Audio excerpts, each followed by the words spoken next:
Hub है Japan की और हार्ट भी है। और टेक्नोलॉजी देख लो, ये पता क्या है, आपका पूरा दिन खराब करना है। इतना मिसबिहेव करते हैं ना लोग, बीमार कर देंगे। भाई मैं दिल्ली का रहने वाला हूँ यार, ऐसा ना करो हमारे साथ तुम। हम पुलिस वालों के पास गए, उन्हें हमारी भाषा ना समझ आए। और एक और खासियत है इस मंदिर की, हालांकि कई इनमें इस तरह से बिहेव करते हैं रोबोट की तरह बिल्कुल। मैं तो कुछ कह दूं उसका उल्टा ही हो जाता है। और ये जो लैंटर्न देख रहे हो ना आप, ये पता नहीं क्या चक्कर है लड़कियों का, क्या है ये। तो लोग रीलें सुनते हैं, गाने बजा रहे होते हैं, बहुत बदतमीजी करते हैं यार। और ये वही बंदे हैं, समझ गए ना। इसका भी पूछ ही लेते हैं, भैया रहा नहीं जाएगा हमसे पूछे भी ना। तो कहती है कि भाई साथ चल, 3,000 येन लूंगी। ये देखना, ऐसी ऐसी चीजें दिखती हैं यहाँ पर। क्या कर क्या रही है, क्या कहानी क्या है, कोई समझाएगा मुझे। मैं आज भी हैरान हूँ कि मैं जब स्टेशन पे आया, भाई कोई भी बात दिल में ना रह जाए, मैं पूछ ही लेता हूँ। मैंने पूछ लिया इनसे, मैंने कहा भाई क्या चक्कर है ये। टोक्यो, जिसका मतलब होता है ईस्टर्न कैपिटल। तो स्वागत है आपका eastern capital of Japan, Tokyo में।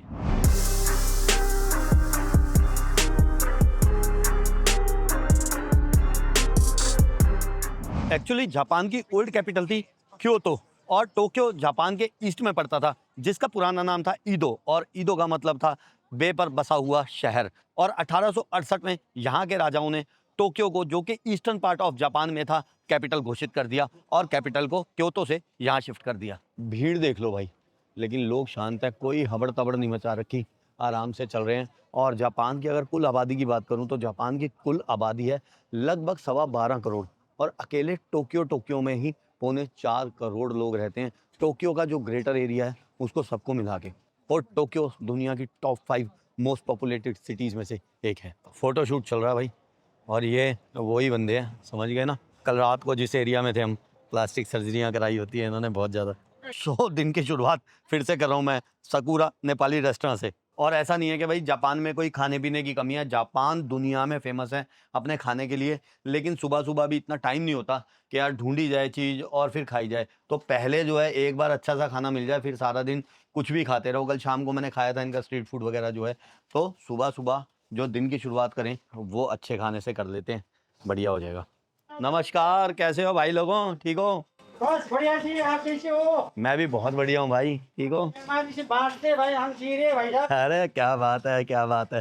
ये दिल्ली में रह के आए थे ना, बातें आ गई आपको करनी, कह रहे हैं आपकी मेहरबानी से जी रहे हैं। भाई सर्विस बहुत फास्ट है इनकी। पहले मैं तो खाना चाहता था सैलेड, लेकिन साथ में ही खाना भी ला दिया इन्होंने, चपाती, और ये मंगाया हमने चिकन। लो भाई खाना खा लिया हमने, और बिल आया है 1880 येन। इधर कार्ड। भाई जी मज़ा आ गया, बहुत शुक्रिया, बहुत बढ़िया, धन्यवाद, थैंक यू। शाम को मिलते हैं। आज जिस जगह पे हम जा रहे हैं ना, वो टेक्नोलॉजी का हब है जापान की, और हार्ट भी है। और टेक्नोलॉजी देख लो, ये पता क्या है, ये टेम्परेचर के लिए मशीनें लगाई थी इन्होंने कोविड के टाइम पे। और लिफ्ट से जैसे ही बंदा निकलेगा बाहर, तो भाई ये टेम्परेचर नोट कर लेती थी उस वक्त। तो टोक्यो के शिबुया और शिंजुकू एरिया को हमने देखा, और आज हम देखेंगे एक और अलग एरिया को, और जाएंगे टेक्नोलॉजी की दुनिया में, टेक्नोलॉजी के हब और हार्ट में टोक्यो के, जो हैं आसाकुसा और आकिहाबारा। और आगे की जगहों पर जाने के लिए हम लेंगे मेट्रो, जो कि सबसे कन्वीनियंट साधन है टोक्यो में। कार्ड वगैरह के बारे में मैंने लास्ट वीडियो में बता ही दिया था सब कुछ, और ट्रेनें कैसे लेनी है बहुत आम हो गई है ये बात। फिर भी वीडियोस में हम गाए बगाए ये चीज़ें बताते रहते हैं। कुछ सेकंड भी ट्रेन रुक जाती है ना, तो सॉरी का मैसेज आता है यहाँ पर, सॉरी ये ट्रेन थोड़ी सी लेट हो गई है। जापान अपनी टाइम की पंक्चुअलिटी के लिए बहुत जाना जाता है, लेकिन ये करें क्या, 70 से 80 लाख लोग रोज ट्रैवल करते हैं टोक्यो मेट्रो में। बीच में कुछ चेंजिंग स्टॉप्स आए थे और ट्रेन हो गई है खाली, बिल्कुल शांत, देख लो लोग बैठे हैं। हमारी दिल्ली की मेट्रो इससे बढ़िया है, इंफ्रास्ट्रक्चर वगैरह देखेंगे तो। लेकिन भाई साहब दिल्ली मेट्रो में सफ़र करना तो आपका पूरा दिन ख़राब करना है। इतना मिसबिहेव करते हैं ना लोग, ये भी देख लो, ये भी फ़ोन लेके बैठे हैं, हमारे वहाँ लेके बैठे होते हैं लोग फ़ोन। भाई साहब 300-400 रुपये के बर्ड्स आ जाते हैं आजकल। लेकिन अगर दिल्ली मेट्रो में सफ़र कर रहे हो ना, तो लोग रीलें सुनते हैं, गाने बजा रहे होते हैं, बहुत बदतमीजी करते हैं यार। हमारे लोगों की वजह से हमारे देश की बदनामी होती रहती है। हमारे लोग अगर सुधर जाए ना भाई, हमारे देश जैसा देश नहीं है। मैं फिर कहूँगा, हर वीडियो में ही कहता हूँ, क्योंकि जब मैं यहाँ देखता हूँ ना बिहेव लोगों का, तो मुझे यार ऐसा लगता है कि हमारे देश में तो कोई कमी नहीं है, लेकिन हमारे लोग ही नहीं मानते, धंधा करने में, बदतमीजियाँ करने में। ये भी देख लो, ये भी लोग हैं। और भीड़ भाड़ दिल्ली से ज़्यादा है यहाँ पर, टोक्यो की आबादी दिल्ली से ज़्यादा है, ठीक है। फिर देख लो, स्टेशन आ गया हमारा, जो है वो गाची माची। 208 कटे हैं, बहुत सस्ती नहीं है मेट्रो यहाँ की, ये बहुत सस्ती हो, लेकिन हाँ टैक्सी अगर कर ली तो वो तो बहुत ही महंगी पड़ती है। अभी हमने आगे एक ट्रेन पकड़नी थी और रास्ते में दिखी ये फ्ली मार्केट। और अगर टोक्यो आओ ना तो किसी अट्रैक्शन पे जाने की ज़रूरत ही नहीं है, बस टोक्यो में आओ और खो जाओ। हर गली एक जैसी है टोक्यो की। भीड़ तो बहुत है। मार्केट में देख लेते हैं क्या है। ये तो ज्वेलरी की मार्केट है और यहाँ पर मिल रहे हैं ये स्टोन्स वगैरह।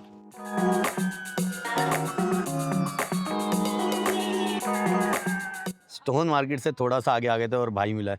हेलो। चलो चलते हैं आगे। मैंने बताया ना टोक्यो की किसी भी गली में घुस जाओ, सब जगह कुछ ना कुछ है। और ये देखो अब ये भी कोई एरिया दिख रहा है, लेकिन खैर हम एक जगह जा रहे हैं, फिर चलते चलते आएंगे। सब ऐसी ही गलियां हैं टोक्यो में, कहीं चले जाओ, बताया ना। दूसरी मेट्रो हमने पकड़ ली थी और हमारा स्टेशन आ गया है जो है आसाकुसा, the old side of Tokyo.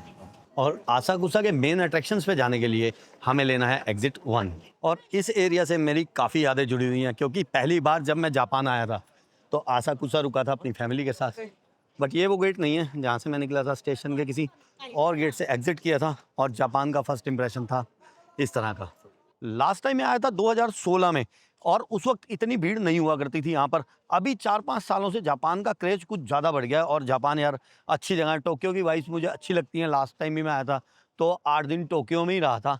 और टोक्यो आया जा सकता है और जापान के 1-2 पार्ट्स में हम घूम सकते हैं। और अगर साथ आना होगा तो हम साथ भी आ सकते हैं किसी ग्रुप टूर पर। और फिलहाल देखते हैं ये खूबसूरत नज़ारा। भाई एक तो इनके डिसिप्लिन ने मुझे बीमार कर दिया है, देखना कैसे खड़े हैं। और इनको जाना है एक शॉप में, अंदर क्या मिल रहा है क्या है। ओके, बेकरी टाइप लग रही है कुछ। और ये देखो कितने शांत होके खड़े हैं और बहुत देर वेट कर सकते हैं। यार हद नहीं होगी, बीमार कर देंगे भाई। मैं दिल्ली का रहने वाला हूँ यार, ऐसा ना करो हमारे साथ तुम, गलत बात है भाई। तो आसाकुसा के सबसे पहले अट्रैक्शन पे हम पहुंचे हैं जो कि है कामिनारीमोन गेट, जिसका मतलब होता है गेट ऑफ थंडर। और ये पहली बार बना था 941 एडी में, लेकिन ये जो करंट स्ट्रक्चर है ये बना था 1960 में। और इसको रीबिल्ड करवाया था पैनासोनिक के फाउंडर ने। फोटो देख लो लोग किस कदर यहाँ पर आके खिंचवाते हैं, क्योंकि ये गेट टोक्यो का सबसे आइकनिक सिंबल है। और ये जो लैंटर्न देख रहे हो ना आप, ये 700 केजी की है। और जापान की अगर फोटोज देखोगे तो ये लैंटर्न जरूर दिखेगी।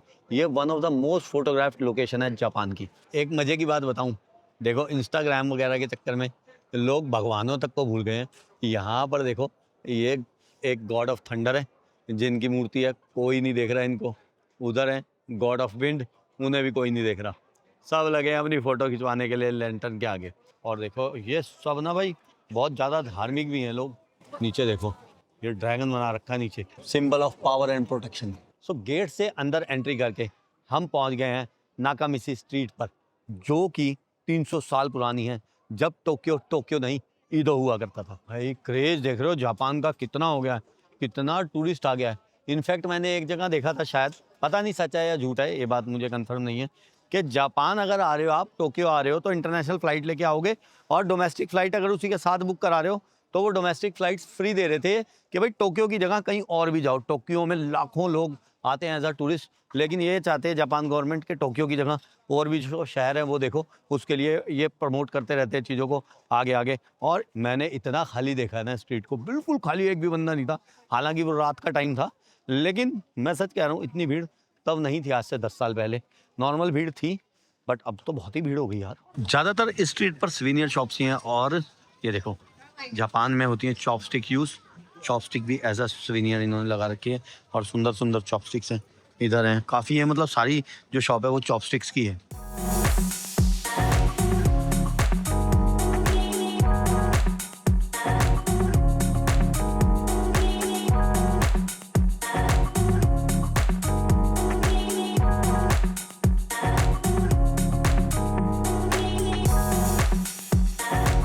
फैमिली की याद में एक आइसक्रीम ले लिया मैंने। हमने इसी तरह से आइसक्रीम खाई थी, शॉप तो ये नहीं है, लेकिन चलो यादें ताज़ा हो जाएंगी। लो भाई इनको भी देख लो, 1 2 3 4 5।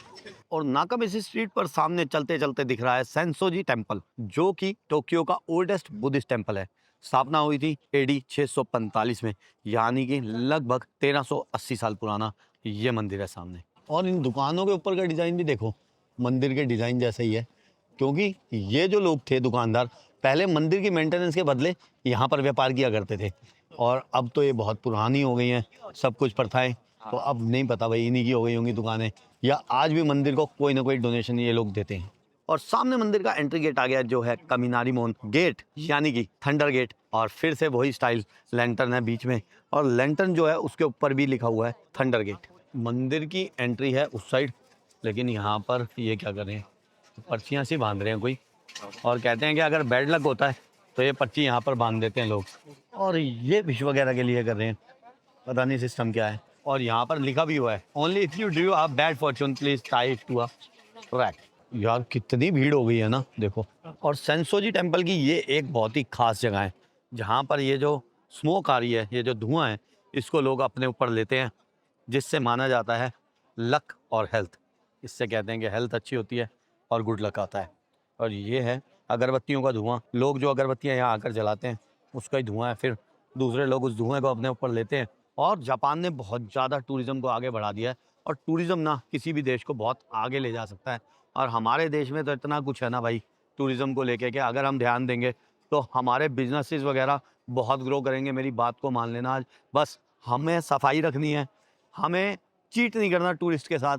ये कुछ बातों का हमें बहुत ज़्यादा ध्यान रखना है, जिससे टूरिस्ट आए और सबकी आमदनी बढ़ेगी भाई, होटल वालों की, टैक्सी वालों की, खाने वालों की, घूमने वालों की, शॉपकीपर्स की। टूरिज्म तो ऐसी चीज़ है भाई जहाँ से सबको कुछ ना कुछ मिलेगा। ये जो मेन मंदिर है वो है देवी का मंदिर, और ये है दया की देवी। जय माता दी।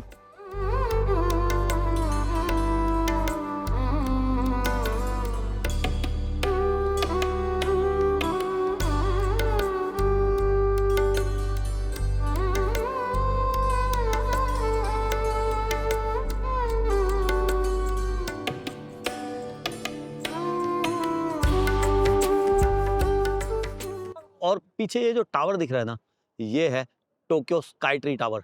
एक ऑब्जर्वेशन डेक है जिसके ऊपर जाकर शहर का नज़ारा देखा जा सकता है। अब चलते हैं इस तरफ से, और कुछ पुरानी यादें मेरी पर्सनल ताज़ा हो जाएंगी, क्योंकि मैं रुका था इस होटल में। इसी होटल की मैं बात बता रहा था आपको।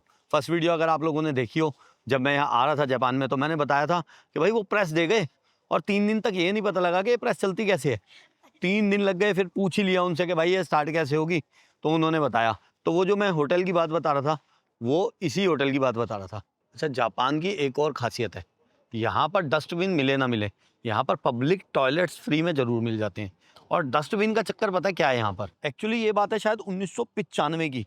यहाँ पर सबवे जो कि मेट्रो है यहाँ की, उसमें किसी कल्ट ने, एक कोई बाबा स्टाइल का था इनका भी, उसने कोई गैस अटैक कर दिया था, जिसमें 13 लोग मर गए थे और कई हज़ारों लोग शायद उसमें घायल हो गए थे। तो उसके बाद जो यहाँ की गवर्नमेंट है, उनको लगा कि भाई ये जो डस्टबिन वगैरह है, इसमें कोई भी बॉम्ब भी रख के जा सकता है, या कोई भी इसमें किसी तरह का केमिकल छोड़ के जा सकता है, जिससे आम पब्लिक को नुकसान हो सकता है। तो यहाँ की गवर्नमेंट ने इसलिए डस्टबिन हटवा दिए। लो भाई, ये क्या है?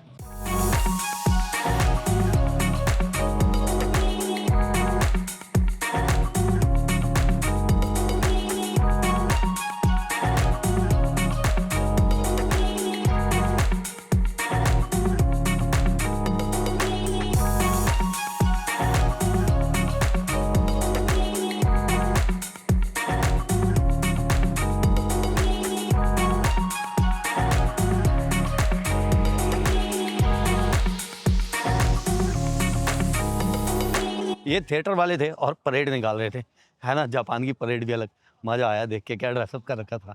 और मैं डस्टबिन की बात बता रहा था, अगर जापान में कभी डस्टबिन की ज़रूरत पड़ जाए तो किसी भी 7-Eleven या फैमिली मार्ट टाइप स्टोर में जाएंगे तो वहाँ पर डस्टबिन होते हैं, आप गार्बेज उसमें फेंक सकते हैं। और टोक्यो में ना किसी भी एरिया में रहा जा सकता है, सारे एरिया बढ़िया हैं रहने के लिए, लेकिन आसाकुसा भी one of the best area रहने के लिए। अगर फैमिली के साथ आएँ तो ये बहुत अच्छा एरिया है, क्योंकि यहाँ वाइब्स मिलेंगी ट्रेडिशनल और ओल्ड जापान की। और हाँ, जापान में कुछ सस्ती सुंदर टिकाऊ शॉपिंग करनी हो ना, तो ये स्टोर्स हैं जगह जगह डॉन कोई, तो इन स्टोर्स से जाके शॉपिंग की जा सकती है। बहुत ही अलग अलग तरह की चीज़ें होती हैं स्टोर में। चलो थोड़ा सा दिखाई देता हूँ। ये स्टोर नहीं है, ये एक तरह का शॉपिंग मॉल ही है पूरा का पूरा। और मॉल क्या है भाई, ये पूरा का पूरा शहर ही होता है। अंदर हर तरह की चीज़ मिलती है इसमें, अंदर हर तरह की, जो भी दिमाग में सोचोगे वही यहाँ पर मिल जाएगा। और अलग अलग तरह के सामान मिलते हैं यहाँ पे, बहुत ही बढ़िया। भाई बहुत बड़ा होता है ये, अगर सारा दिखाने लग गया ना तो 2 दिन लग जाएंगे वीडियो में ही। लो भाई, कहते हैं ना, दिन में एक बार मुंह पे सरस्वती बैठी होती है।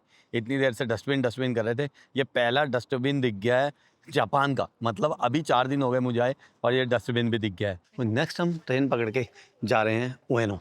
आपको जापान का एक और किस्सा बताता हूँ। हम ऐसे ही आसाकुसा से उएनो जा रहे थे फैमिली के साथ ट्रैवल करते हुए, और हमें मिल गई थी सीट्स। हम बैठे हुए थे और मेरी वाइफ ने फ़ोन रख दिया था साइड में जैसे सीट पे, और जैसे ही स्टेशन आया उएनो तो उठ के चल पड़े आगे हम, और फ़ोन ट्रेन में रह गया और हम आ गए बाहर। और उस समय का वो अच्छा फ़ोन था, इसीलिए जब बाहर गए तो फ़ोटो क्लिक करने को मैंने बोला वाइफ को, तो उन्होंने देखा भाई फ़ोन तो है नहीं। बैग वगैरह में चेक किया, सारी जगह चेक किया, फ़ोन कहीं था ही नहीं। हम पुलिस वालों के पास गए, उन्हें हमारी भाषा ना समझ आए, और न्यू ही फ़ोन लेके गए थे, तो और ज़्यादा थोड़ा दुख सा हो रहा था कि भाई फ़ोन रह गया। और फिर समझ आया कि वो ट्रेन में रह गया है। तो पुलिस वालों से बात ना करते करते मैं स्टेशन पे आ गया। मैंने कहा चलो स्टेशन पे जाके पूछाते हैं एक बार। और मैं आज भी हैरान हूँ यार, मैं आज भी हैरान हूँ कि मैं जब स्टेशन पे आया तो इनको भी मेरी बात समझ नहीं आ रही थी, लेकिन मैंने कहा यार ऐसे समझाया थोड़ा सा, तो कहते नीचे चला जा। नीचे इनका कोई डिपार्टमेंट था, वहाँ गया। मैंने कहा ऐसे ऐसे फ़ोन खो गया था। कहते कौन से कलर का था, क्या है, थोड़ा सा बताया। उन्होंने अपने ड्रॉर में से वो फ़ोन निकाल के दे दिया। मुझे ये नहीं समझ आता आज तक, जब फ़ोन यहाँ छूटा मारा और ट्रेन चली गई थी, फ़ोन तो ट्रेन में चला गया था, सेम स्टेशन पे कैसे आ गया पता नहीं लगा, लेकिन हमारा फ़ोन मिल गया था यार। ये बहुत अच्छी बात लगती है मुझे, जापान की हमेशा याद रहती है। और फिर से वही सा सीन दिखा था, बस फ़ोन अभी मेरे पास हैं दोनों, फ़ोन नहीं खोए इस बार, लेकिन सीन वही था। वैसे ही ट्रेन से उतरा, वो सेम ही ट्रेन लगी थी और सेम जगह पे हम जा रहे हैं। इंफ्रास्ट्रक्चर देख लो, ये इधर से जाने वालों का है वे, और उधर से आने वालों का वे बना रखा है। लो भाई आ गए हम उएनो पार्क, और ये है वो पुलिस बूथ मैं बता रहा था ना। यहाँ पर मैंने कहा कि फ़ोटो खींच दो। कुछ फूल आए हुए थे उस टाइम, मार्च का महीना था एंड का, और कुछ चेरी ब्लॉसम के फूल जो हैं वो स्टार्ट हो गए थे आने। तो ये जो पेड़ है ये बहुत अच्छा लग रहा था, ये वाला। तो मैंने कहा फ़ोटो क्लिक करना। फ़ोटो कहाँ से क्लिक होती, कैमरा ही नहीं था, फ़ोन ही नहीं था। तो भाई हम गए सबसे पहले इनके पास घबराए हुए, इन्हें कोई बात नहीं समझ आई हमारी, क्योंकि लैंग्वेज बैरियर था। और फिर गए स्टेशन पे, और मैं सच बता रहा हूँ मुझे आज तक नहीं पता कि वो स्टेशन पे ही कैसे मिल गया। खैर, ये जो उएनो पार्क है ये बहुत ही फेमस है पार्क चेरी ब्लॉसम फूलों को देखने के लिए। लेकिन चेरी ब्लॉसम का जो सीज़न है वो मेनली होता है अप्रैल में। पब्लिक स्मोकिंग जोन बना रखा है, बाहर कहीं भी स्मोकिंग अलाउ नहीं है, पब्लिक स्मोकिंग जोन में ही अलाउ है। ये जितने भी पेड़ दिख रहे हैं ना खाली हैं, जो ये सारे चेरी ब्लॉसम के पेड़ हैं। और जब सीज़न होता है तो ये पूरा पिंक हो जाता होगा। इस तरफ लेफ्ट में सामने एक मंदिर दिख रहा है, और वो मंदिर भी शायद बुद्धिस्ट ही है, क्योंकि वो देख लो अगरबत्ती का धुआं दिख रहा है, तो बुद्धिस्ट ही टेम्पल होगा जहाँ से अभी हम आए हैं उसी तरह का। और बुद्धिस्ट टेम्पल के राइट साइड में है शायद शिंटो श्राइन। मैंने शायद पहले भी बताया था कि जापान में मेनली 2 धर्म को फॉलो किया जाता है, एक शिंटो को और एक बुद्धिज़्म को। और मैं तो ये सोच रहा हूँ कि अभी चेरी ब्लॉसम का सीज़न नहीं है तो इतनी भीड़ है जापान में, जब चेरी ब्लॉसम का सीज़न होगा तो कितनी भीड़ होगी, ये भी तो सोचने की बात है यार। बच्चा गिर गया भाई, देखो रोए जा रहा है, उठा नहीं रहे, ये खुद उठेगा। देख लो ये है भाई जापान, बच्चों को उठा नहीं रहे। और मुझे अपने यहाँ की याद आ गई कि अगर किसी का बच्चा इतनी तेज गिर जाता और वो रोता रहता और रोता रोता घर पहुँच जाता तो भाई सास बहू के झगड़े हो जाने थे। इसलिए जो फॉरेनर बच्चे हैं वो बहुत जल्दी अपने पैरों पे खड़े हो जाते हैं। और इस तरफ है उएनो तोशोगो पियोनी गार्डन, और ये भी शायद जो है अंदर टेम्पल है एक, क्योंकि ये जो गेट है वो शिंटो गेट है, मतलब शिंटो श्राइन के बाहर ये गेट होता है, शिंटो श्राइन का ये सिंबल होता है। तो पता कर दिया ये एक शिंटो श्राइन ही है, यानी कि शिंटो मंदिर, और ये बना था सन 1627 में, और फिर दोबारा से रीबिल्ट हुआ था 1651 में। तो बहुत ही पुराना मंदिर है यार। और एक और खासियत है इस मंदिर की कि वर्ल्ड वॉर 2 में जब बॉम्बिंग हुई थी जापान पर, तो भी ये श्राइन ऑलमोस्ट अनडैमेज्ड रहा था। और ये श्राइन डेडिकेटेड है टोकुगावा लेयासु को, और ये वही हैं जिन्होंने ईदो पीरियड की शुरुआत की थी। और उएनो पार्क में है उएनो जू भी, अगर आपके साथ बच्चे आ रहे हैं और जू में जाना चाहें तो उएनो पार्क में है यहाँ का जू। और उएनो पार्क में इस समय सामने लगा हुआ है समुराई फेस्टिवल भी, और यहाँ पर ना आसपास कहीं एक तालाब भी है उएनो पार्क में ही। लास्ट टाइम हम आए थे तो तालाब मैंने देखा था, अच्छा खासा तालाब है और बहुत सुंदर जगह है वो। और तो कभी आप आएँ टोक्यो तो भाई सुबह टाइम से ही निकल लेना, नहीं तो बहुत सी चीज़ें देखने को रह जाएंगी।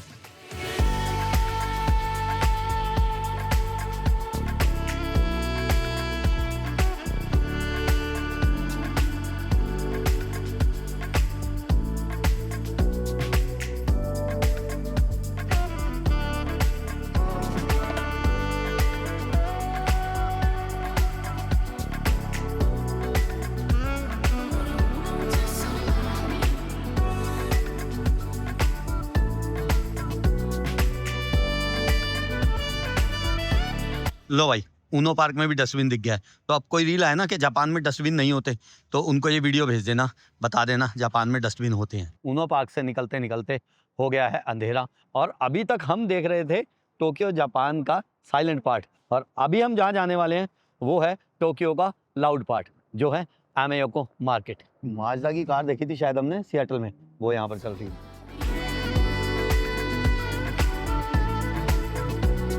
और मनी एक्सचेंज की कोई शॉप मैंने पहली देखी है, नहीं तो मशीनें ज़रूर हैं।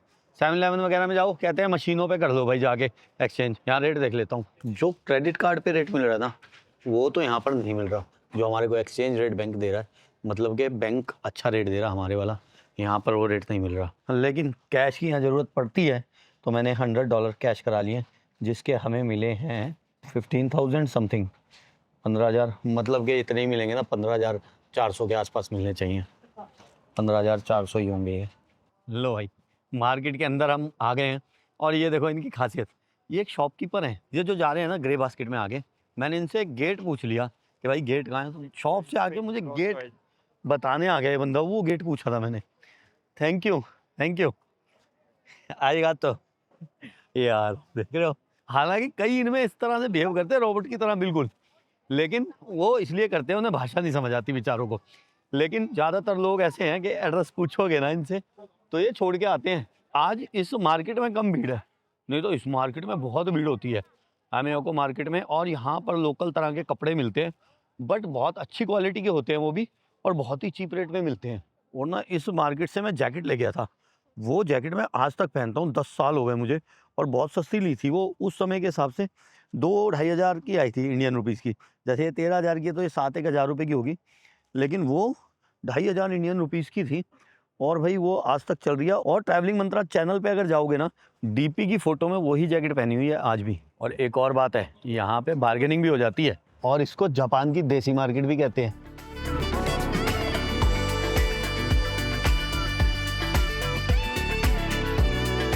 रेट वगैरह बहुत सस्ते नहीं है कोई, ये देखो, ये 3600 रुपये की है, ये वैसे इन्होंने 5,000 बोले थे, मैंने पूछा भी रेट क्या है, कह रहे 5,000 रेट है, 1, 2, 3 ये जैकेट्स के, बट 5,000 का मतलब भी लगभग 3100 रुपये हो गए, तो कोई ऐसी बहुत सस्ती नहीं है 3100 रुपये में ये जैकेट। और आजकल ना इंडिया में भी सब कुछ मिल जाता है, हाँ कुछ आर्टिकल्स होते हैं जो नहीं मिलते, बाहर शूज़ ज़्यादा अच्छे मिलते हैं, मैंने ये देखे हैं कि स्पोर्ट शूज़ वगैरह की रेंज कनाडा में, यूएस में बहुत अच्छी मिलती है, बाकी चीज़ें इंडिया में आजकल मिल जाती हैं। ये देखो, ये कितने की है, 3,000 की है, 3,000 में मतलब 1,800 की हो गई है, बिल्कुल देसी स्टाइल है। गली में अलमारी बना के शूज़ लगा दिए हैं, और रात को ये अंदर कर देते होंगे इसको, क्योंकि नीचे लगे हुए हैं व्हील्स। और भाई ये एक इनके गेम पार्लर, देखना कितने बड़े पार्लर होते हैं ये, कितनी मशीनें और लोग बैठे होते हैं। देखिए ये शॉप है, शायद सेकंड हैंड मिल रहे हैं यहाँ पर्स वगैरह, यहाँ पर सेकंड हैंड का बहुत फैशन है, ये LV के बैग वगैरह हैं, सब सेकंड हैंड है। ये कितने का पड़ेगा भाई, 74,000 का है, तो कितने का होना चाहिए भाई, 2,08,000 येन। और रिंग वगैरह भी मिल रही हैं, सब सेकंड हैंड, शनेल की रिंग है 4,51,000 येन की।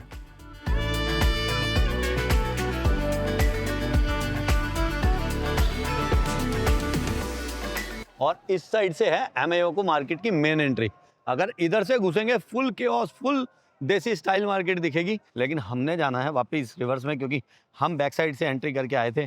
और देखो स्टेशन के नीचे मार्केट लगी हुई है, अब ऐसा नहीं लग रहा हम जापान में हैं, अब लग रहा है कहीं फिलीपीन वगैरह में है। साइड में ये रेस्टोरेंट वगैरह हैं, और लोकल लोग बहुत आते हैं इस मार्केट में, लोकल लोगों की ही मार्केट है ये ज़्यादा। और गूगल वगैरह की वजह से आजकल टूरिस्ट को भी पता लगने लग गया है हर जगह का, तो टूरिस्ट भी अब हर जगह ही पहुंच जाता है।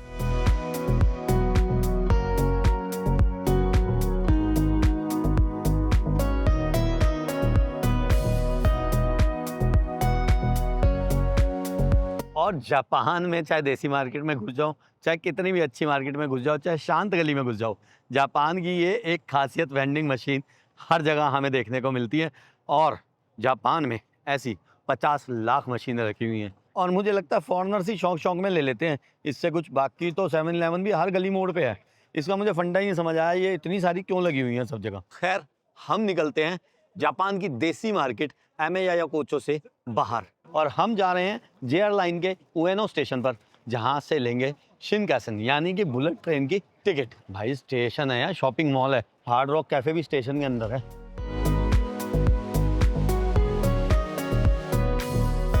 तो भाई टिकट ले लिया हमने बुलेट ट्रेन की जो जाएगी टोक्यो से ओसाका, और ये टिकट ली हमने फर्स्ट क्लास की जो पड़ी है 19,390 येन की, यानी कि 11,100 भारतीय रुपए के आसपास। और अगर नॉर्मल क्लास की ले रहा था तो वो पड़ रही थी 8,000 की। 3,000 का फ़र्क है फर्स्ट क्लास और नॉर्मल क्लास में। ये ग्रीन कार बोलते हैं उसको, तो हमने ले लिया फर्स्ट क्लास में।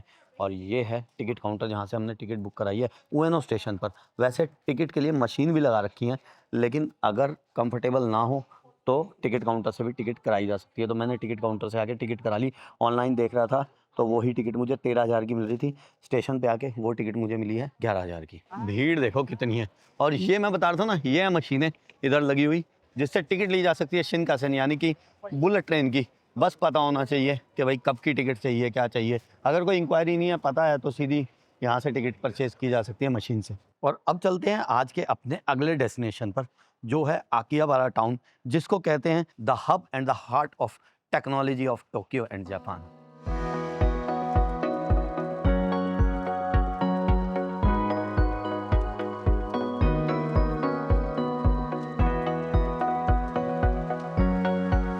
लो भाई पहुंच गए आकिहाबारा, जो है टोक्यो की सबसे कलरफुल और यूनिक मार्केट। और अगर बच्चों आपको एनीमे का शौक है ना, तो एनीमे से जुड़ी हर चीज़ इस मार्केट में मिलेगी। कुछ भी हो यहाँ ज़रूर मिलेगा। वो नॉर्मल सी टॉय शॉप्स हैं यहाँ पर सारी, और जो भी टॉय शॉप्स है ना वहाँ पर इतनी कलेक्शन है ना, पूछो मत। ये तो एक छोटी सी टॉय शॉप में हम आए हैं, तो देख लो कितनी भर भर के कलेक्शन है। Do you have pokemon card? Card no. भाई आजकल पोकेमोन का रिवाज चल रहा है। पोकेमोन इतना हिट चल रहा है ना भाई, आजकल कार्ड तो कहीं मिलते ही नहीं। मैं किसी भी दुकान में जा रहा हूँ, कह रहे पोकेमोन कार्ड नहीं है। खैर यूएस में एक दो जगह से मिल गए थे, लेकिन यहाँ पूछ रहा हूँ कार्ड ही नहीं है। इतनी सेल है उनकी, इतनी सेल है कि जो बड़े बड़े स्टोर्स है ना, उन्होंने उसकी मोनोपोली अपने पास कर ली है। बट ये एनीमे देख लो, और रेट्स भी लिखे हुए हैं। इनको 1.75 से कर देना डिवाइड। ओ यार ये तो बहुत सस्ता है, अपने वहाँ तो बहुत महंगे आती हैं। ये इतना बड़ा, ये 1,500 रुपये का है। ये भी 1,500 रुपये का है, अपने वहाँ तो बहुत महंगे हैं यार। ये देखना, ये वाला 1,200 भारतीय रुपये का है। इसीलिए मैं कह रहा था सबको कि बच्चों वाला ट्रिप बनाएंगे जापान का, तो बच्चों को मज़ा आएगा और उनकी खुशी में हमें मज़ा आ जाएगा। और ऐसे ऐसे हिडन जेम्स मुझे पता है बहुत सारे। लो मैं तो कुछ कह दूँ उसका उल्टा ही हो जाता है। पूरी दुकान में पोकेमोन पोकेमोन ही टंगा हुआ है। कार्ड शॉप से बाहर निकले और इधर ये गेम शॉप, ज़्यादातर यहाँ पर ऐसी ही चीज़ें मिलेंगी, इलेक्ट्रॉनिक्स वगैरह। ये पता नहीं क्या चक्कर है लड़कियों का, क्या है ये? コンセプトカフェहाँ? ってないことないあコンセプトカフェ Do you know? भाई कोई भी बात दिल में ना रह जाए, मैं पूछ ही लेता हूँ। मैंने पूछ लिया इनसे, मैंने कहा भाई क्या चक्कर है ये? तो कहती है कि भाई साथ चल, 3,000 येन लूँगी, 40 मिनट बैठेंगे, और लड़की की जो ड्रिंक है वो 1,500 येन की है, और क्रेडिट कार्ड अगर देगा तो 20% एक्स्ट्रा लगेंगे। कह रही भाई चल मेरे साथ हेल्प कर दे, मतलब बातें बातें कर लो। ये चक्कर है यहाँ पर। वो मेरी तरफ इशारा किया उसने, मैंने कहा पूछ ही लूँ है क्या, कहीं रह ही ना जाए बात दिल में। फिर पता क्या है, अलग अलग स्टोरियाँ पता लगती है, नहीं जी ये तो ऐसे नहीं वैसे है। मैंने पूछ ही लिया इससे। तो ये भाई यहाँ पर किराए का सिस्टम चलता है, खाली बात करने का। अलग ही निराले रंग है दुनिया के, है ना। ये वाला कल्चर यहीं देखा है मैंने। और भाई डस्टबिन कह दिए थे कि नहीं है यहाँ पर, डस्टबिन ही दिख रहे हैं तब से। अभी का पोकेमोन कार्ड नहीं मिल रहे, अब सब जगह मुझे पोकेमोन कार्ड ही दिख रहे हैं। अब आई है भीड़ थोड़ी सी, मुझे तो लगा था खाली खाली है यार सब कुछ। कौन है भाई ये? बाय बाय भाई, बाय बाय। इसका भी पूछ ही लेते हैं भैया, रहा नहीं जाएगा हमसे पूछे भी ना। कर लिया भाई ये मामला भी हल। कोई मूवी एक्ट्रेस थी वो। लो दुकानों में कम पड़ गई थी जगह, तो बाहर भी ये मशीन सी रख दी हैं। पता नहीं क्या क्या गेम है इनकी भाई।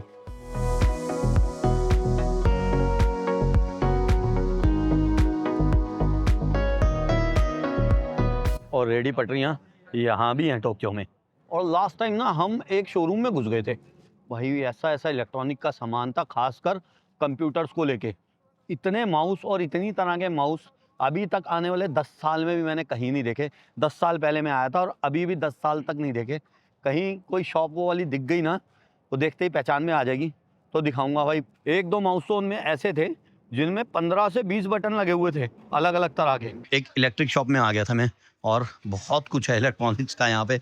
एक्चुअली ये जो मार्केट है ये पहले इलेक्ट्रॉनिक हब की वजह से ही फेमस थी, और इलेक्ट्रॉनिक्स का बहुत सामान यहाँ मिलता था। और सबसे ज़्यादा आजकल ये मिल रहा है यहाँ पे एनीमे। जो भी शोरूम्स हैं सब में एनीमे और टॉय तो है ही। देखो मतलब एक सामान कुछ भी है ना, वो कई तरह का है। मान लो टॉर्च भी है तो कई तरह की टॉर्च हैं। बहुत बड़े बड़े मॉल्स हैं 5-5 फ्लोर के, जिन पे सारे इलेक्ट्रॉनिक्स की और ये टॉयज की शॉप्स हैं।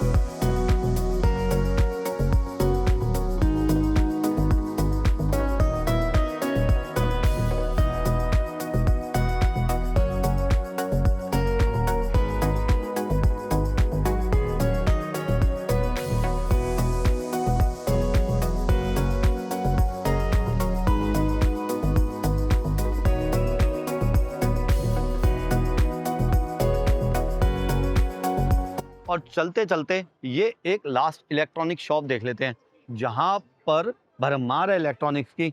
सबसे पहले तो दिख रहे हैं भाई लैपटॉप और फोन्स। रेट वगैरह ये लिखे हुए हैं, इनको भाग कर देना 1.75 से, इंडियन रुपीस आ जाएंगे। आईपैड प्रो, ये रेट्स हैं आईपैड प्रो के। लो अब आईफोन भी देख लेते हैं और आईफोन्स के प्राइस भी देख लेते हैं। ये लो जी, iPhone pro max, pro, iPhone air, iPhone 17, iPhone 16e। ये आईफोन के प्राइस हैं टोक्यो जापान में। और इधर हैं आईपॉड 4। और अब इंडिया में यार सब कुछ मिलने लग गया है। शायद हो सकता कोई ऐसा मॉडल हो, कहीं कुछ दिखा हो आपको इनमें से जो ना मिलता हो, तो अलग बात है। एक पॉसिबिलिटी है कि एप्पल की इतनी सारी एक्सेसरीज शायद अपने वहाँ इंडिया में ना मिले। देखना, ये सिर्फ वॉच के स्ट्रैप हैं, एप्पल वॉच के। मैकबुक एयर के प्राइस भी देख लो।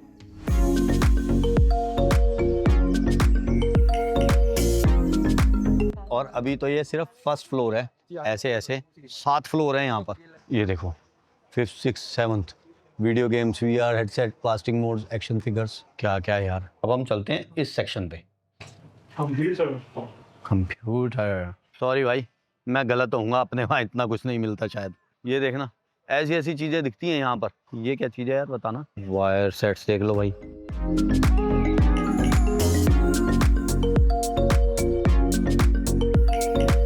लो दोस्तों, पॉडकास्ट वालों, ये देख लो, ये हैं माइक्स। तेरी इधर भी हैं, अभी पीछे इस साइड भी हैं सारे।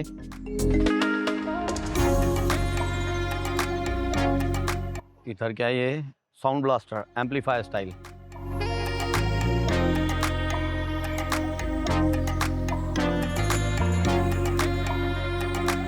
ये देखो, ये हैं कीपैड्स।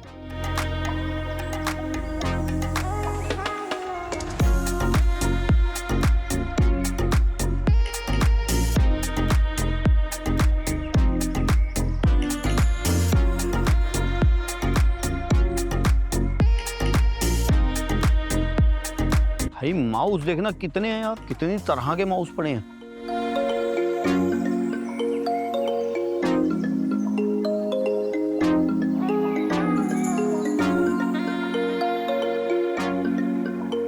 आज तो देखो हो सकता है आम से दिख रहे होंगे, लेकिन आज से 10 साल पहले जब ऐसे माउस वगैरह देखे थे ना, तो भाई हैरानगी हुई थी, काफ़ी हुई थी। ये शायद हैं सारे गेमिंग माउस, लेकिन भाई अलग हैं आज भी कुछ। ये देखो, एक माउस नॉर्मल लग रहा है, देखना बटन्स। ये सब गेमिंग माउस हैं। जो भाई गेमिंग करते हैं उनको तो ज़्यादा नॉलेज होगी, उन्होंने देखे भी होंगे। लेकिन हम आम लोग हैं, हमारे को आम माउस समझ आता है, ये कुछ अलग जो दिखते हैं तो नहीं समझ आते। गेमर्स के लिए तो ये हेवन है।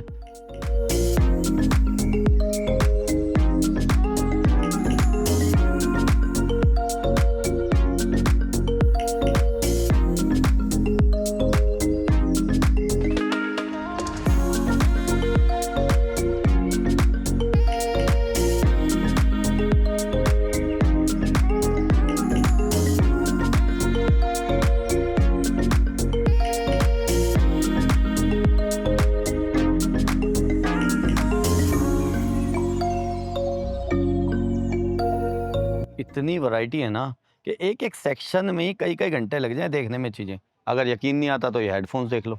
और सिर्फ एक ही लाइन नहीं है, आगे फिर हेडफोन्स, इधर भी हेडफोन्स कैरेवा के मार्शल। और ऐसा नहीं है कि चीज़ें सस्ती हैं, सस्ती नहीं है यहाँ पर चीज़ें कोई खास। ये मार्शल के रेट से आपको शायद अंदाज़ा हो जाए, अपने वहाँ पर मिलता है आजकल और बहुत लोगों की पसंद भी है ये। तो सस्ती नहीं है चीज़ें, लेकिन जो वैरायटी है वो सारी है। ये मार्शल पसंद आया यार, इसको ट्राई करते हैं। कमाल के, ये तो भाई मामला पसंद आ गया। अब ये देखने हैं, ये लेते हैं ये। अच्छा मैंने ट्राई तो ये वाला किया होगा, यही ले लेते हैं यार। मज़ा आ गया यार इसका साउंड सुन के। अब ये बॉस ट्राई कर लिया है, बॉस तो बॉस है, लेकिन मुझे वो मार्शल ज़्यादा अच्छा लग रहा था। फंस गए ना भाई देखने दुखने के चक्कर में, ये ले लिया भाई बॉस का। मार्शल नहीं समझ आया, इसके आगे बॉस बॉस है। कभी जापान में शॉपिंग करनी हो ना और टैक्स फ्री चाहिए तो पासपोर्ट साथ रखना, और फिजिकल पासपोर्ट चाहिए, कॉपी वगैरह नहीं चलेगी। बॉस ले लिया हमने टैक्स फ्री करके, शायद 36,000 येन का है। अब की बार तो कार्ड के बिल भी बहुत आएंगे। देखो छोड़ के आएगा नीचे तक पूरा प्रॉपर, ऐसे नहीं है कि बता देगा यहाँ से चले जाओ, प्रॉपर बाहर तक निकाल के आते हैं। और ये रिस्पेक्ट में कर रहे हैं ऐसा। जापान में एक और चीज़ है कि यहाँ पर टैक्स फ्री जो है एयरपोर्ट पे नहीं, यहीं मिल जाता है, मतलब स्टोर पे ही मिल जाएगा। पासपोर्ट होना चाहिए फिजिकल। तो अब हो गई है बहुत रात और चलते हैं अपने ठिकाने की तरफ, और आपसे मिलेंगे अगली वीडियो में। तब तक के लिए अपना ध्यान रखें। नमस्ते, शुक्रिया, जय हिंद। और मार्वल्स की मूवी की तरह हमारी वीडियो कैसे ख़त्म हो सकती है इतनी जल्दी, ये देखना। ये क्या कर रहे हैं भाई, क्या रहे हैं, क्या कहानी क्या है, कोई समझाएगा मुझे? ये अभी चारों ऐसे ही कर रहे थे जैसे वो वाला कर रहा है ना एक बंदा। अब जाओ यार घर, हमें भी जाने दो, कितनी वीडियो बनवाओगे।